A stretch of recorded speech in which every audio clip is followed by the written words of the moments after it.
Hello gamers, in this video I will go through some of common solutions that we can fix the Crew 2 not launching or won't launch errors where the game isn't able to not starting on PC. Solution 1. Verify game files. First, open Ubisoft Connect or Steam, depending on where you purchased the game. Second, find the Crew 2 in your library. Next, right-click and select to verify files or verify integrity of game files. Solution 2. Update graphics drivers.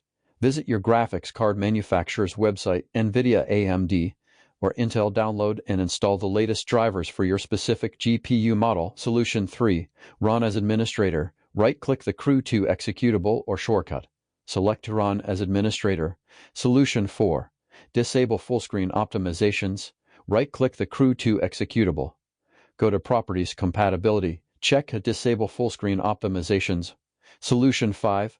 Clear game cache. Delete the contents of the game's cache folder, usually in Documents or App Data. Restart your PC and try launching the game again. Solution 6. Reinstall the game.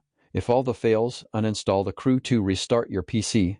Reinstall the game from scratch. Hope these solutions helps you resolve your issue from fixing the Crew 2 not launching or won't launch or not starting on PC.